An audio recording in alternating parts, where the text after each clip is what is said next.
Lawrence برٹ امریکی multi national کمپنیوں allied chemicals, mobile اور زیروکس کارپوریشن سے وابستہ رہ چکے ہیں۔ فاشزم کے پس منظر میں 1998 میں ان کا سیاسی ناول جون 2004 کے نام سے شائع ہوا۔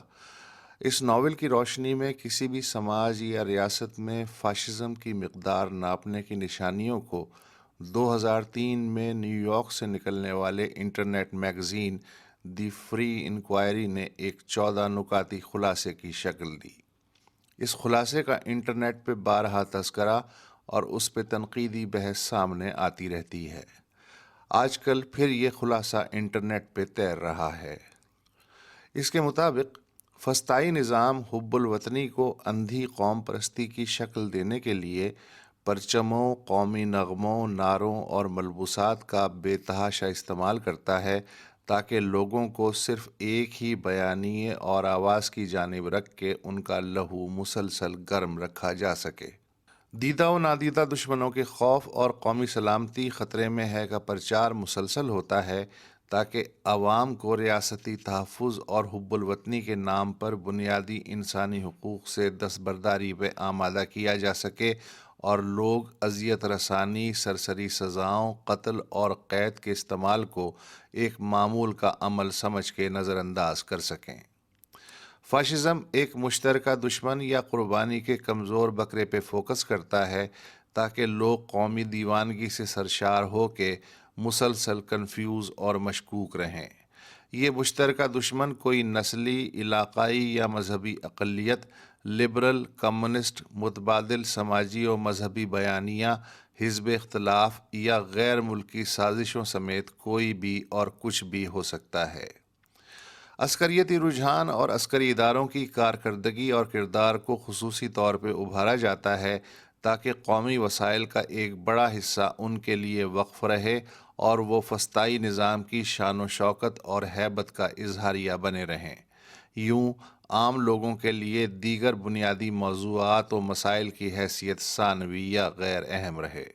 فسطائیت میں مردانگی کے استعارات و سمبلز پر پورا فوکس ہوتا ہے اور ریاست جنس کی بنیاد پر تقسیم کار، جنسی میلانات اور خاندانی زندگی کے محور سمیت ہر عائلی مسئلے میں دخیل ہونے کی کوشش کرتی ہے تاکہ اپنی بقا کے لیے ایک مضبوط مردانہ معاشرے کے تاثر کو حقیقی ثابت کیا جا سکے۔ میڈیا کا براہ راست یا اپنے کاسا لیسوں کے ذریعے بلا واسطہ کنٹرول فسطائیت کی بقا کے لیے لازمی ہے تاکہ متبادل بیانیہ لوگوں کے ذہن میں سوالات نہ اٹھا سکے اور وہ ریاستی اقدامات کا تنقیدی جائزہ لینے کی صلاحیت سے عاری یا اس صلاحیت کا برملا استعمال کرنے سے خوفزدہ رہیں۔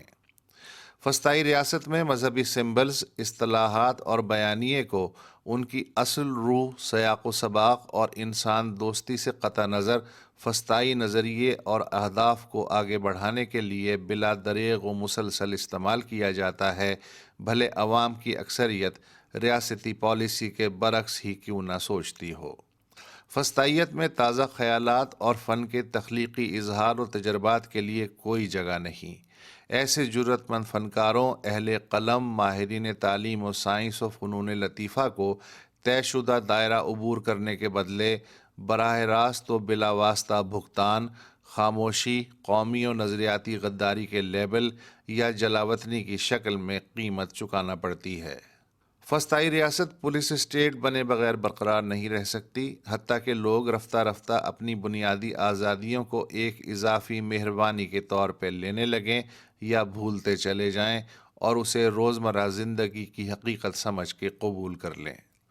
فسطائیت میں کاروبار و اختیار میرٹ سے زیادہ وفاداری اور تعلق کے گرد گھومتا ہے۔ احتساب بدعنوانی کا نہیں، مخالفت کا ہوتا ہے۔